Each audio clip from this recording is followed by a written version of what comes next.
Bonjour et bienvenue sur Aligné avec Jésus-Christ. Je suis la sœur Seth Lapnet et je suis mais alors très heureuse de vous retrouver dans cette nouvelle vidéo. Je bénis le Seigneur pour ta vie, d'avoir permis de cliquer sur cette vidéo et ensemble, nous allons découvrir ton niveau de conscience. As-tu une conscience saine? C'est l'objectif de cette vidéo. Donc, nous allons découvrir ensemble les différents types de conscience que j'ai pu identifier grâce à la méditation de la parole. Et à la fin de cette vidéo, tu seras plus ou moins capable de dire à quel niveau de conscience tu te trouves et tu peux me le dire en commentaire ou alors m'écrire inbox et on pourra en discuter. Je suis en tout cas, je serai très ravie de pouvoir t'accompagner dans ta démarche à rencontrer le Seigneur Jésus. C'est pourquoi nous sommes là. Nous sommes une chaîne d'évangélisation avant tout. Donc, as-tu une conscience saine? Nous allons les découvrir ensemble. Générique. Beaucoup de gens cherchent la paix, la bénédiction, la réussite, mais peu cherchent la chose la plus importante, être prêt pour l'éternité. La Bible est pourtant claire, ce n'est ni l'argent, ni la religion, ni même les bonnes œuvres qui nous donnent accès au paradis, c'est la sanctification. Sans la sanctification, personne ne verra le Seigneur. Et quand Jésus-Christ reviendra, seuls ceux qui vivent dans la sanctification seront enlevés avec lui. Alors la vraie question n'est pas seulement comment vivre mieux sur la terre, mais aussi suis-je prêt pour rencontrer Dieu? Et c'est là que beaucoup se trompent. Parce que l'état de ton âme ne détermine pas seulement ton éternité, il détermine aussi la qualité de ta vie ici-bas. La Bible dit, Dieu veut que tu prospères à tous égards, comme prospère l'état de ton âme. Le problème de beaucoup de gens, ce n'est pas leur situation, c'est l'état de leur âme. Quand une personne vit dans le péché, elle ouvre des portes à la confusion, à la perte, à la destruction. Mais quand elle vit dans la sanctification, elle attire la faveur de Dieu. La sanctification ne rend pas riche, elle rend juste et alignée avec la parole de Dieu. Et quand tu es aligné avec la parole de Dieu, avec Jésus-Christ, le ciel commence à travailler pour toi. Ici, nous ne prêchons pas la religion, nous prêchons la sanctification. Parce que la sanctification chasse les ténèbres et attire la présence de Dieu. Nous cherchons l'alignement avec Jésus-Christ. Parce que le ciel répond à une vie pure et nous nous préparons au retour de Jésus. Bienvenue sur Aligné avec Jésus-Christ.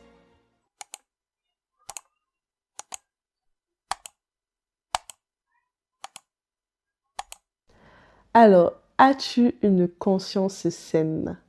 C'est quoi la conscience saine? La conscience saine est celle-là qui est vis-à-vis de la parole de Dieu.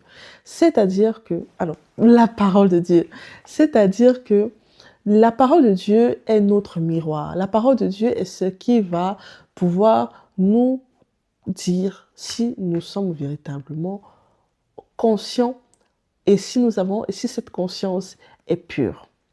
Alors, pour avoir le critère de base pour commencer à avoir une conscience saine, il faudrait être chrétien. Et c'est quoi être chrétien? Être chrétien, c'est quelqu'un qui a donné sa vie à Jésus-Christ, c'est-à-dire a confessé Jésus-Christ comme son Seigneur et Sauveur. 2. A reconnu qu'il est pécheur et a décidé de changer de vie, donc est né de nouveau. Et 3, a reçu le Saint-Esprit et vit dans la sanctification, comme nous dit le livre des Actes lorsque on a demandé à Pierre, frère, que ferons-nous? Il a dit, répentez-vous et confessez vos péchés et vous recevrez le don du Saint-Esprit. Donc, il faut, pour pouvoir se définir en tout cas en tant que chrétien, il faudrait avoir donné sa vie à Jésus-Christ. Il faudrait avoir confessé Jésus-Christ comme son Seigneur et Sauveur, renoncer au péché et avoir le Saint-Esprit et enfin, la clé des clés, vivre dans la sanctification.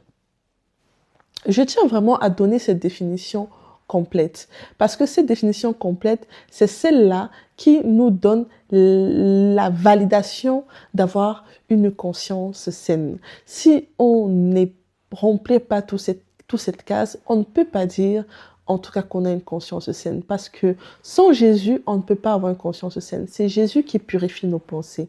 Sans le Saint-Esprit, on ne peut pas dire qu'on a une conscience saine? Parce que c'est le Saint-Esprit qui témoigne à notre conscience. Donc le Saint-Esprit habite en nous et témoigne à notre propre conscience que oui, nous sommes enfants de Dieu et que nous vivons dans, et que notre vie est pure vis-à-vis de la parole de Dieu. Et 3, la sanctification. La sanctification est le témoignage de nos actions, que nous avons une conscience pure. La Bible nous dira, montre-moi la foi sans les œuvres, je te montrerai ma foi par mes œuvres. Donc, mes œuvres témoignent de ma bonne conscience. Donc, aujourd'hui, quelqu'un qui se dit aussi chrétien, c'est quelqu'un qui remplit tous ces critères-là. Ceux qui se disent chrétiens et qui se sont juste arrêtés au niveau de « je confesse Jésus-Christ comme mon Seigneur et Sauveur et je vais à l'église de temps en temps le dimanche » ou même tous les dimanches, il n'y a pas de problème. Mais qui ne vivent pas dans la sanctification et non pas le Saint-Esprit, désolé, c'est une usurpation d'identité. C'est une usurpation d'identité, c'est-à-dire que ces personnes-là ne partagent pas l'ADN de Jésus-Christ. Donc, si aujourd'hui tu te reconnais dans ces propos, sache, mon frère, ma soeur, que tu n'as pas une conscience saine. Pourquoi? Parce que tu vis dans le péché. Et en plus, tu fais de l'usurpation d'identité. C'est un délit. Il faudrait que tu puisses rentrer dans toutes les cases que nous donne la parole de Dieu. La Bible dit « Soyez saints comme je suis saint ». Je dirais toujours ce verset, je dirais dans presque toutes mes vidéos, parce que vraiment, c'est la base des bases. Si on ne vit pas dans la sanctification, on ne peut pas dire qu'on est chrétien. Ça veut dire qu'on n'a pas l'ADN de Christ. Et si on commence et qu'on abandonne, c'est toujours pareil. La Bible dit « Vaut mieux la fin d'une chose que son commencement ». Donc, il faut vivre dans la sanctification, aujourd'hui, demain et après-demain. Et si tu n'y arrives pas, Dieu est là pour t'aider. Ce message est là pour t'aider. Non pas pour te condamner, mais c'est vraiment un message d'amour, pour te faire conscience, mais dans la vérité ferme, qu'il faut renoncer au péché. Il faut le désirer. Ce n'est pas parce qu'on parle fermement qu'on manque d'amour. Au contraire, c'est parce qu'on est rempli d'amour qu'on parle fermement, parce qu'on a conscience de ce que le péché fait dans la vie de l'homme. Donc vraiment, j'aimerais t'encourager à avoir ce cœur-là de désirer le Seigneur. Et même si tu es tombé, même si tu as chuté, même si tu as essayé, mais le diable t'a tendu des pièges, tu es retombé, ce garçon t'a séduit, cette fille t'a séduite, il n'est pas trop tard pour recommencer. Il suffit simplement que tu le désires vraiment de changer. C'est un désir. Sache que si tu vois déjà cette vidéo, que Jésus t'a tendu la main. Donc, ce message, tu ne l'écoutes pas au hasard. C'est vraiment pour t'encourager. Même si tu étais dans le trou, il n'est pas trop tard. Il n'est pas trop tard. Mieux vaut la fin d'une chose que son commencement. Donc, oui, tu as mal commencé. Oui, tu as commencé au milieu, tu as trébuché. Mais recommence. Et dis-toi que cette fois-ci, j'y vais jusqu'au bout. Cette fois-ci, je ferme toutes les portes à Satan. Donc, vraiment, c'était une parenthèse. Je tenais vraiment à le dire. Donc, je l'ai dit. Et je ne manquerai jamais de le dire. Chaque fois que l'occasion se présentera. Donc, a-t-on une conscience saine?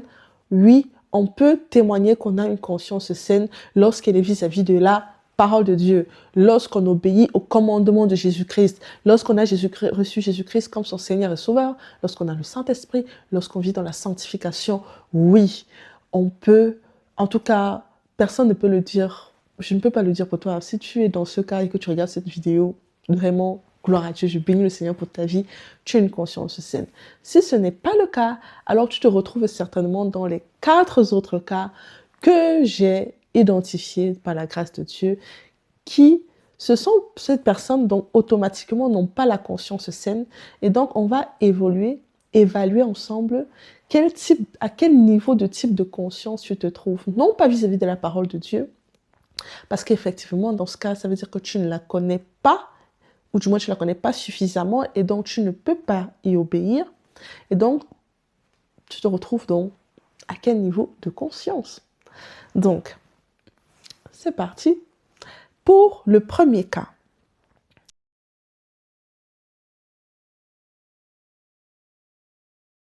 Qui est pour moi donc le cas le pire, mais vraiment le pire des cas, c'est celui-là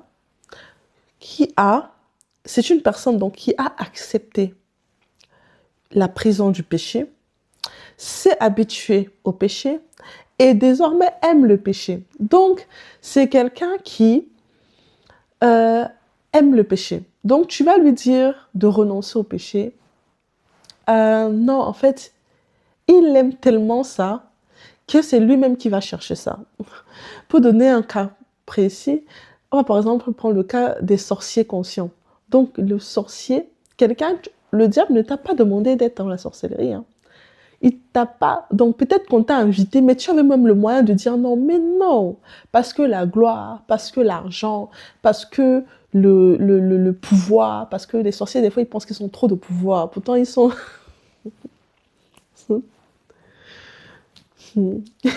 Pourtant, ils sont les derniers. Les derniers, derniers, derniers, derniers. Oui, j'ai fait des vidéos. J'ai dit, les sorciers, vous êtes les derniers.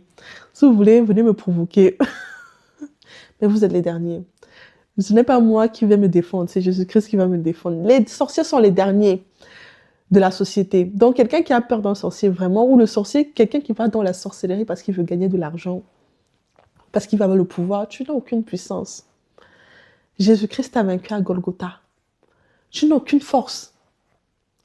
Donc, c'est un non-sens pour moi.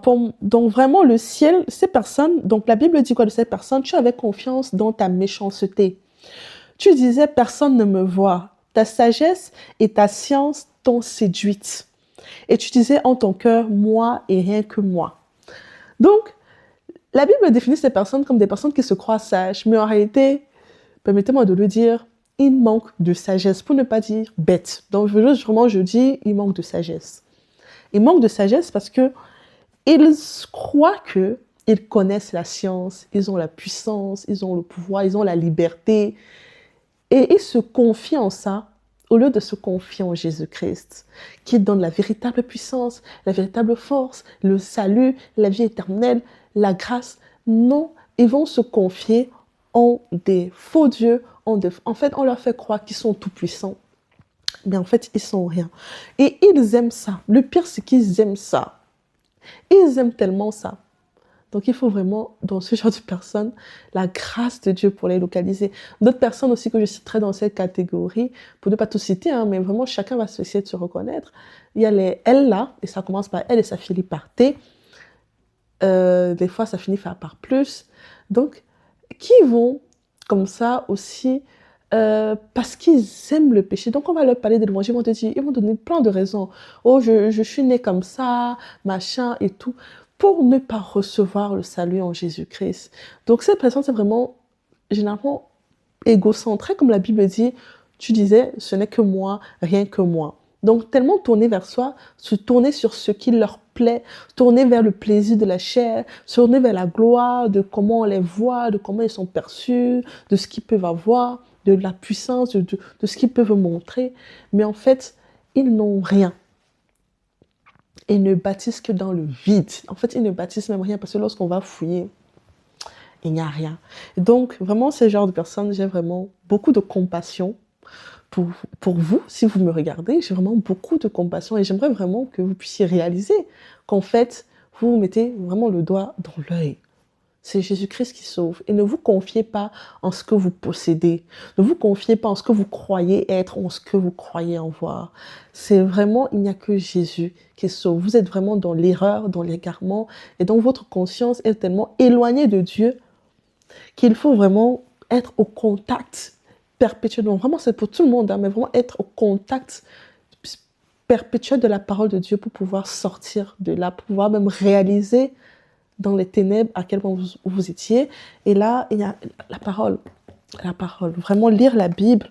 Donc, et la Bible dit, ça c'est le verset que j'ai pour vous, 1 Corinthiens chapitre 3, verset 18 à 19, dit que nul ne s'abuse lui-même. Si quelqu'un parmi vous pense être sage selon ce siècle, qu'il devienne fou. Qu'il devienne fou, afin de devenir sage. Ne te vois plus comme sage. Ne pense pas que tu as compris la vie. Ce n'est surtout pas en lisant des livres des personnes qui n'ont pas connu Dieu que tu seras sauvé. Ça, c'est moi qui le dis. Peut-être tu ne cherches pas le salut. Peut-être que tu ne cherches même pas à être chrétien. alors tu devrais revoir ta conscience, car il y a un véritable chemin qui est Jésus-Christ et ton éternité sera le reflet de ta vie ici sur terre. Donc la Bible te demande que personne ne s'abuse lui-même. Si quelqu'un parmi vous pense être sage, sans le ciel, qu'il devienne fou afin de devenir sage. Donc ne pense pas que tu es trop sage. Vraiment, Dieu est plus sage que toi. Jésus-Christ est plus sage que toi. Tu ne t'es pas créé toi-même. Tu n'es pas là par hasard. Tu as une véritable vie. Tu as une véritable destinée, une véritable vie que autre que celle que tu vis maintenant, que tu devrais vivre. Alors ne te cloisonne pas dans ce que tu vis maintenant. Et vraiment, je prie vraiment que Dieu te sorte de là. Donc, passons à la deuxième catégorie de personnes avec la conscience non pas pure, mais non pas saine, pardon, mais la moins terrible que la première, en tout cas à mon avis, et découvrons-le ensemble.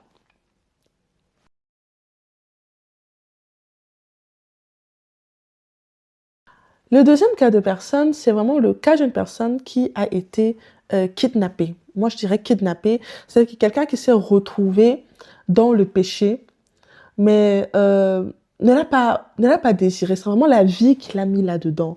Donc, on va par exemple prendre le cas de quelqu'un qui a été mis dans un foyer ou dans un centre d'accueil. Là-bas, malheureusement, dans ce centre d'accueil, donc il y avait de la prostitution, de la drogue. La personne était à la base dans une famille bien, hein, vraiment, qui même essayait peut-être même de lui présenter Jésus, mais les circonstances de la vie font qu'elle se retrouve là, malheureusement, et cette personne commence à vivre une vie de péché, une vie par exemple de prostitution, de drogue, ou voilà, elle se retrouve dans des vices, mais en fait qu'elle n'a pas souhaité, qu'elle n'a pas désiré. C'est vraiment les circonstances de la vie qui l'ont amenée là. Et des fois, ces personnes essayent de s'en sortir, elles sont conscientes que c'est pas bien, elles essayent de s'en sortir tant bien que mal, mais le diable a tellement mis des verrous spirituels dans sa propre conscience, à l'extérieur, autour d'elle, dans son environnement, qui font que, en fait, elle n'entend même pas un chien aboyer, c'est-à-dire qu'elle n'a même pas de lueur d'espoir. Elle est tellement emprisonnée dans cette cage elle n'entend même pas un chien aboyer, un bruit extérieur qui peut lui dire, il y a une autre vie en dehors de la vie que tu mènes. Il y a une autre possibilité en dehors de la vie que tu mènes. Donc vraiment, et là, j'aimerais te dire, peut-être que tu es dans un trou, peut-être que vraiment c'est tellement sombre. Peut-être que tu essaies de t'en sortir, peut-être même que tu as essayé de prier, peut-être même que tu essaies d'appeler Jésus, mais vraiment, comment tu t'y es pris déjà? Ça, c'est vraiment les questions, parce que des fois, on essaye, moi, on s'y prend mal. On essaie souvent, mais avec des accusations. Dieu, tu m'as abandonné, tu n'as jamais été là pour moi et tout. C'est pas le meilleur moyen d'attirer Dieu. Vraiment, il faut attirer Dieu avec humilité. Seigneur, je me trouve dans cette situation. Je ne l'ai pas désiré. Peut-être même que j'ai, des fois même, peut-être même j'ai même comment dire, euh, envenimer la chose. C'est-à-dire que, oui, ta situation était peut-être pas bien, mais toi-même, tu as pris des décisions qui ont fait que ta situation soit encore pire. Donc, on va prendre l'exemple, quelqu'un qui, par exemple, il était maltraité, mais au lieu de simplement, je demandais au Seigneur de sortir de cette maltraitance, voilà, parce qu'il n'est pas bien là-dedans, il va maintenant commencer par lui-même à se mettre dans la drogue. Donc, un autre vice, donc quelque chose donc un autre vice dans un vice, en fait. Donc, peut-être toi-même, tu as pris des décisions qui ne t'ont pas aidé. Donc, Jésus-Christ, aujourd'hui, devant Jésus-Christ, tu dois aussi pouvoir le reconnaître. Parce que la maturité, c'est aussi avoir la maturité, c'est pouvoir prendre conscience de nos erreurs, comprendre que nous aussi nous sommes responsables d'une part des décisions et des circonstances qui ont pu arriver dans notre vie. Certes, on t'a peut-être montré la voie de la prostitution, mais est-ce qu'à aucun moment tu n'as eu la possibilité de t'en sortir? Peut-être que si, mais à cause de l'argent, à cause des amitiés, à cause de, peut-être même tu as pris goût un petit peu, peut-être, ou pas, je ne sais pas. Mais peut-être qu'il y a quelque chose qui aussi fait que toi-même tu as alimenté la chose. Donc il faut vraiment avoir un acte d'humilité de dire, je reconnais mes péchés. Certes, la vie m'a amené là, parce que les gens aiment bien souvent accuser la vie. Donc certes, la vie m'a amené là, bon, peut-être moi aussi, je pouvais peut-être analyser en fait, rentrer en soi. Est-ce que moi, même, j'ai fait quelque chose qu'il ne fallait pas à un moment? Oui. Alors, on est tous responsables de nos actions. La maturité de ça, c'est reconnaître sa responsabilité et décider de changer.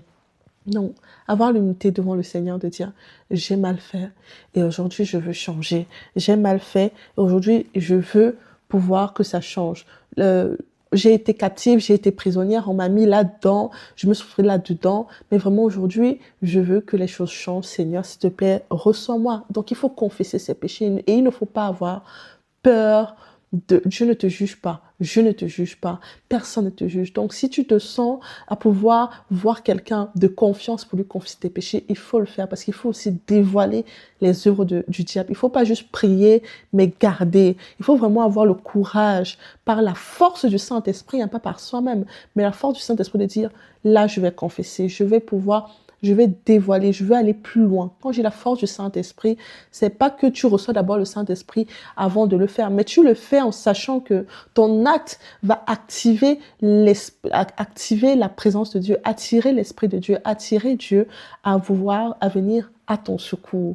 Amen. Donc, vraiment, avoir la maturité de, oui, je me suis retrouvée kidnappée, mais quelle est ma part de responsabilité? Donc, confesser ses péchés, avouer, reconnaître sa part de responsabilité, avoir l'humilité, venir auprès de Jésus avec humilité et désirer sortir de là, désirer la sanctification et poser les actes concrets. Il y a des gens, Seigneur, je ne veux plus être la femme de la maîtresse de ce monsieur. Ok, tu ne veux plus, sors de la maison qui t'a loué. C'est dur, mais tu vois que parce que tu te dis je vais habiter où tu es là-dedans, n'est-ce pas? Mais la vérité, c'est que sors de là. Tant que tu es là-dedans, comment tu veux sortir de là? Il va toujours venir te voir le soir. Tu es sa maîtresse, il paye ton loyer, il te donne la nourriture. Tu l'appartiens, tu es son esclave. Mais comment je veux que Dieu te délivre de là? Tu attends que Dieu ouvre une autre porte d'argent avant de sortir. Des fois, il faut se lancer sans avoir une autre opportunité. Pas parce qu'on est bête, pas parce qu'on manque de sagesse, mais parce qu'on a la foi que Dieu peut agir. Et Dieu peut le faire. Dieu peut le faire. Parce que je veux me sanctifier, mon Dieu ne peut pas ouvrir une porte, il va le faire. Donc, tu es dans la maison que cet homme paye. Sors. Sors. Recommence. Va là où tu avais demandé le travail, on t'a refusé. Sors de cette maison, va repostuler. Va rechercher le travail à cet endroit. Tu comprends? Donc, il faut aussi poser des actes concrets qui vont nous libérer. Alors, cette vidéo va vraiment être plus longue que les précédentes parce que j'ai beaucoup de choses à dire, mais j'espère que ces choses nous édifient tous ensemble. Et donc, pour toi, j'ai un verset dans Luc chapitre 4, verset 18. La Bible dit, l'Esprit de Dieu est venu donc sur Jésus-Christ et il l'a oint pour annoncer une bonne nouvelle aux pauvres. Il l'a envoyé pour guérir ceux qui ont les cœurs brisés. Donc la vie t'a brisé le cœur. Les situations t'ont brisé le cœur. Tu te retrouves là. Tu es brisé, blessé. Tu ne sais même pas te regarder encore devant un miroir parce que tu n'as plus confiance en toi. Jésus-Christ est venu pour toi. Pour proclamer aux captifs la délivrance. Jésus est venu te libérer de ta captivité. Tu crois en prison, tu crois qu'il n'y a pas d'issue. Il y a une issue pour toi. Amen. Et aux aveugles, le recouvrement de la vue. Pour renvoyer libres les opprimés. Peut-être quand tu es opprimé, peut-être que tu es oppressé, peut-être tu te dis, c'est ma vie. Non, ce n'est pas ta vie. Dieu peut te rendre libre. Ce n'est pas ta vie. Oh, loin de là. Très loin de là. Il a prévu pour toi des projets de bonheur et non de malheur. Ah oui, ah oui. Et tant que tu n'es pas en lui, il ne peut pas te montrer ça. Mais viens, je t'invite. Une nouvelle vie t'attend. Amen. Donc, et pour publier une année de grâce du Seigneur. Donc, je t'invite vraiment à lire ce chapitre, ce verset, c'est pour toi. Luc chapitre 4, verset 18. Jésus-Christ est venu guérir ceux qui ont le cœur brisé. Amen. Donc, ne t'apitoie pas sur ton sort. Ne dis pas, ah, j'ai trop mal. Oui, pleure comme ça. Mais va pleurer devant lui. Pleure comme ça. Mais va dire, maintenant, je veux que ces choses changent. Prends ta vie en main devant lui. Pas toute seule. Toute seule, tu ne peux pas y arriver. Impossible. La Bible dit, sans lui, on ne peut rien faire. Impossible. Mais avec lui, tu peux tout faire. Parce qu'il est avec toi. Il est mort à la croix pour toi. Pour nous. Avant même que tu ne naisses, il savait déjà que tu devais être là. Il avait déjà formé une vie pour toi. Donc vraiment, je t'invite vraiment à ouvrir ton cœur au Seigneur. Tu n'es pas seul. Il y a de l'espoir pour toi. Maintenant, c'est parti pour la troisième catégorie de personnes que je trouve la moins pire parmi les quatre. Donc, la troisième catégorie de conscience, c'est parti.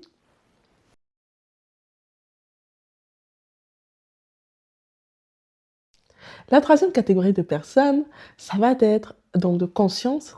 Ce sont des personnes dont la conscience est vraiment, ils n'ont pas conscience de leur état.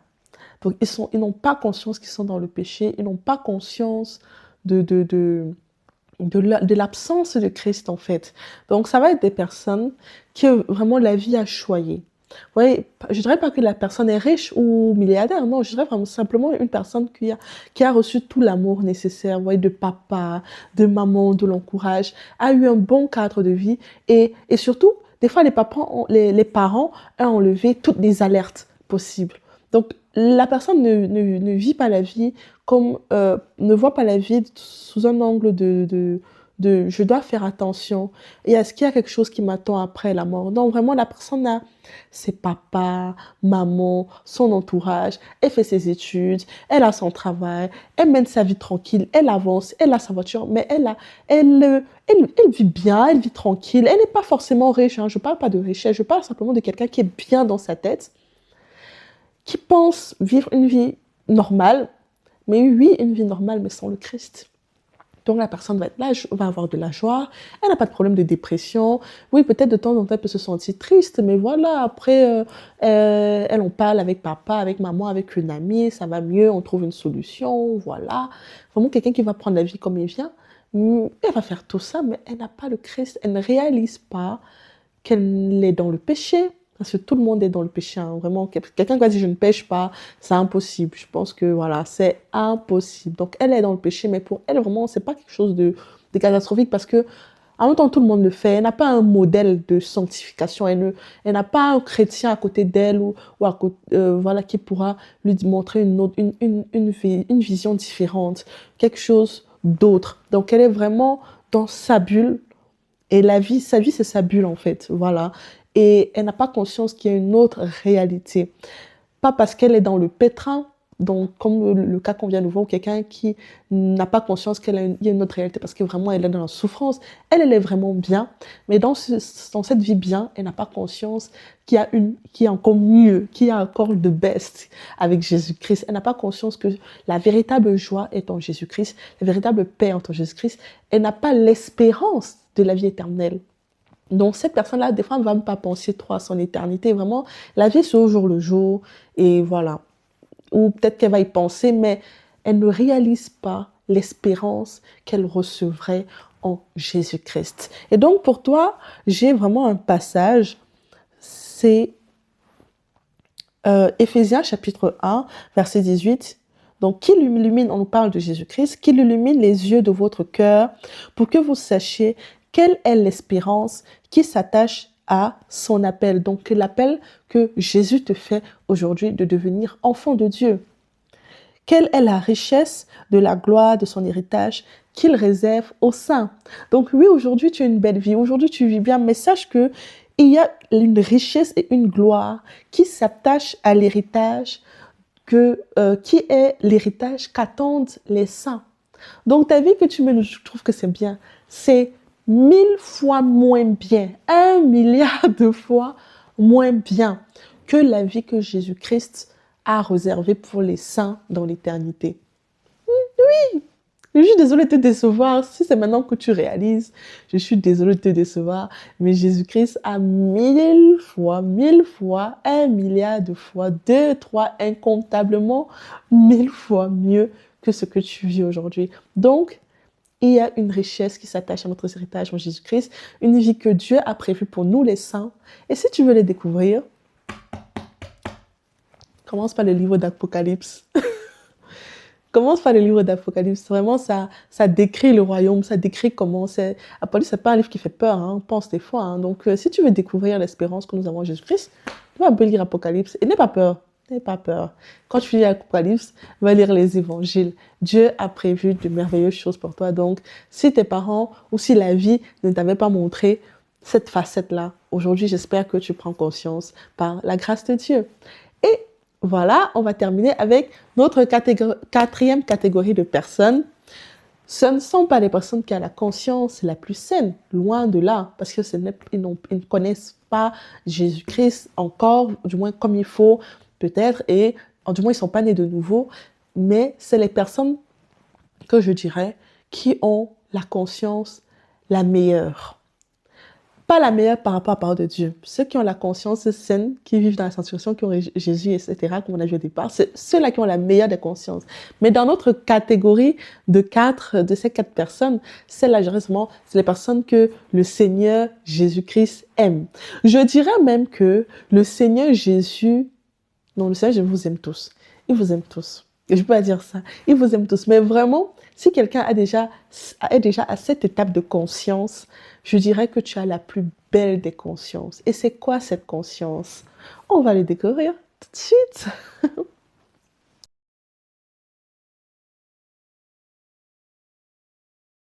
Pour terminer cette vidéo, voici la quatrième type de conscience. Ce sont les personnes qui ont conscience de leur état. Ce sont les personnes qui ont conscience que je vis dans le péché. Je ne suis éloigné de Dieu. Je ne suis pas dans le standard de Christ. J'ai conscience de cela. Et comment je fais? Seigneur, est-ce que tu peux encore me recevoir? Seigneur, s'il te plaît, reçois-moi.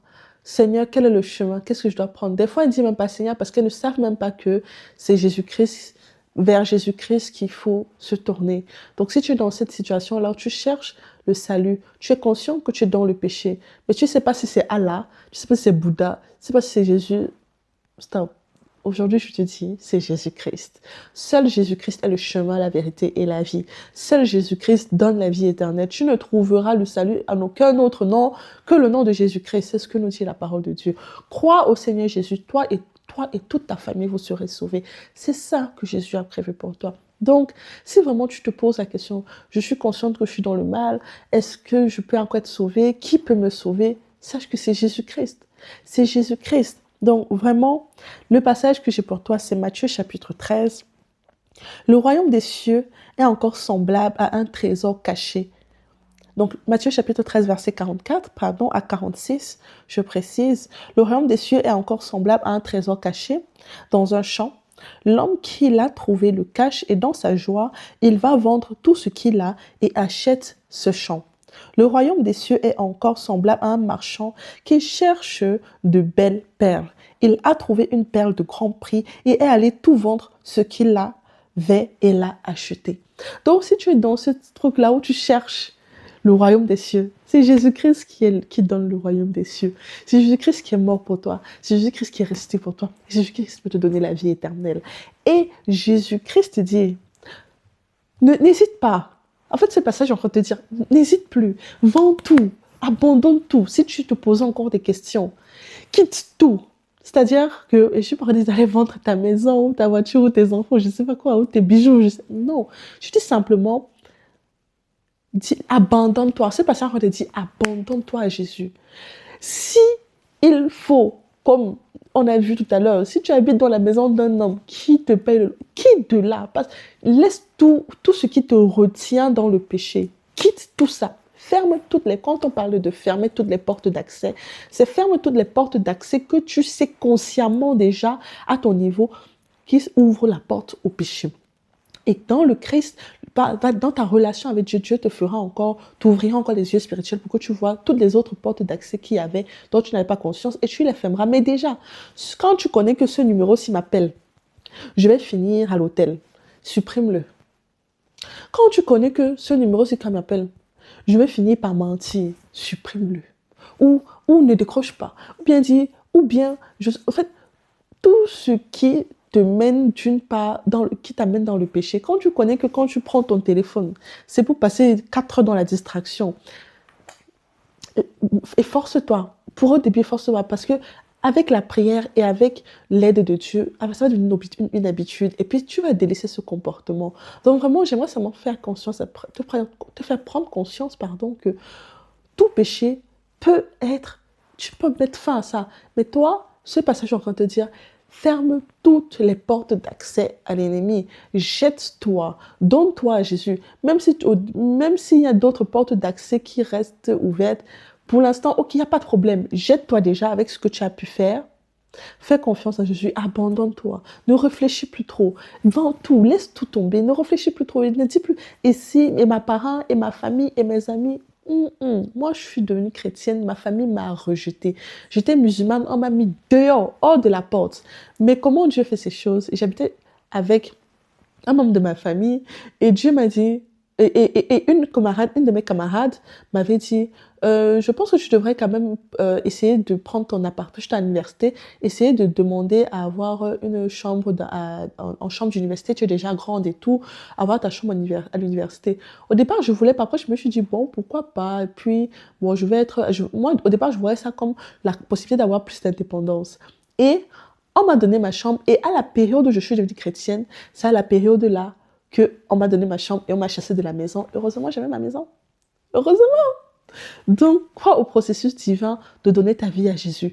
Peu importe les circonstances, Dieu a déjà même, peut-être tu ne le sais même pas encore, déjà ouvert des portes pour t'en sortir lorsque tu vas lui donner ta vie. Donc, ne t'inquiète pas, jette-toi avant tout. Je postulais pour avoir la chambre d'étudiant. Je ne savais pas que les mois, au moment où on allait me donner ça, donc dans les mois qui allaient suivre, je devais devenir chrétienne et on devait me chasser la maison. Je ne savais pas. Mais je deviens chrétienne, pam, pam, on me chasse à la maison, pam, pam, j'ai ma chambre. Oui, moi, Dieu fait les choses. Donc,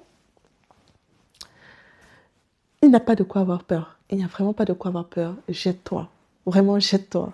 Et voilà, tu es la plus belle des consciences parce qu'au moins, tu as conscience que Jésus-Christ est le chemin. Tu ne sais pas comment peut-être faire. Tu as encore des hésitations. Vas-y. Même si tu sais pas que tu savais pas que Jésus était le chemin. Moi, par exemple, je voulais être abandonner le péché, mais je ne savais pas que c'était Jésus, grâce à Jésus, que je pouvais abandonner le péché. Donc, j'étais musulmane, je cherchais à abandonner le péché étant musulmane, mais je ne savais pas que j'étais sur le mauvais chemin. Je savais pas que je me rendais bien compte que depuis que je prie, ça ne change pas. Bon, je persévère, mais je ne savais pas que mon salut, je devais le trouver en Jésus-Christ. Et lorsqu'on m'a présenté Jésus, j'ai dit, toi, tu sauves ces gens? Non, tu veux aussi me sauver. Si vous faites la vidéo de mon témoignage, c'est dans ma première vidéo de ma chaîne, donc tu peux aller voir là-bas. Donc, je me suis jetée, je me suis vraiment jetée. Et là, j'ai donné ma vie à Jésus. J'ai tout laissé, tout abandonné. On m'a chassé, pas grave, je m'en fous. Tant que j'ai Jésus, tant que je suis sauvée, tant que j'ai la vie éternelle, c'est le plus important. Donc, peut-être que tu es dans ce cas aujourd'hui, jette-la. Jette-toi, pardon, jette-toi. Donc, c'est terminé pour la vidéo aujourd'hui. J'ai été plus longue que d'habitude. J'espère que quand même, j'ai su capter ton attention et que tu as pu recevoir mon message.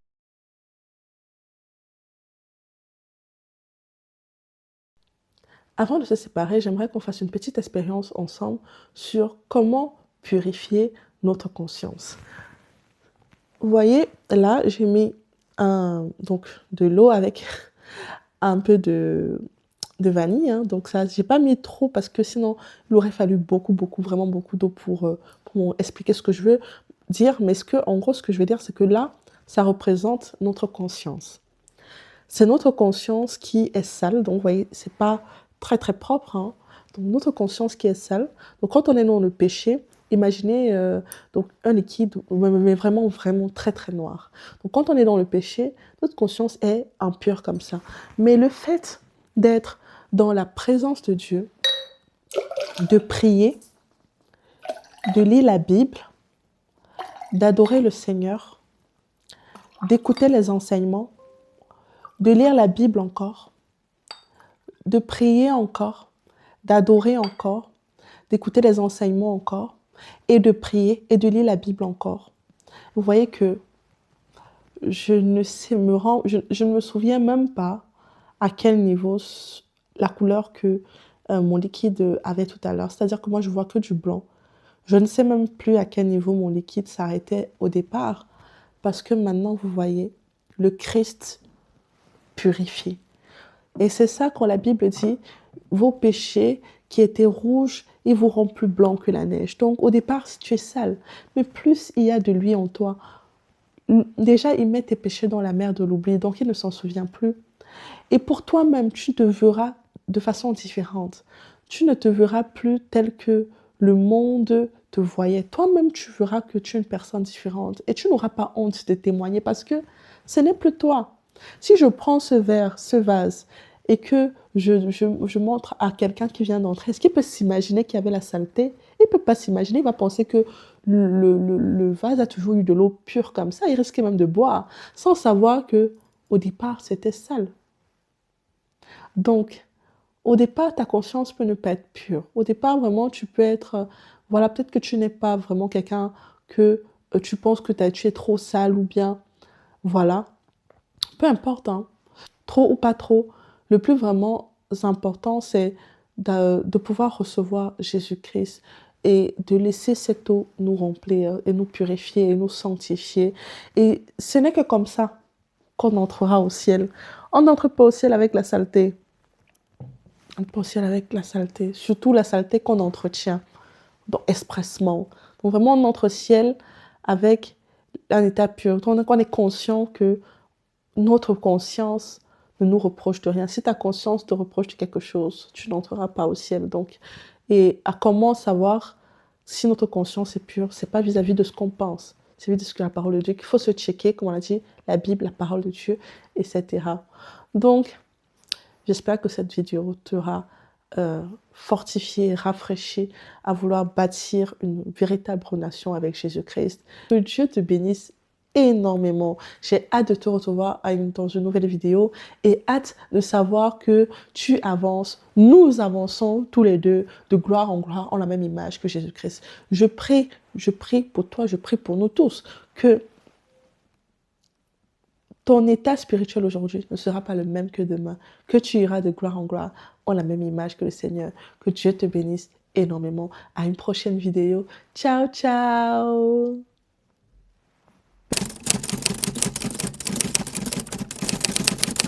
Je fais partie de Sion International Church, une communauté chrétienne vivante dirigée par le berger Moïse Louchikou Malou. Si tu cherches une famille spirituelle, rejoins-nous sur Sion Live, qui est la chaîne YouTube ou écoute Radio Sion sur Internet 24 heures sur 24, 7 jours sur 7. Tu es le bienvenu. Tous les liens et contacts sont dans la description de la vidéo.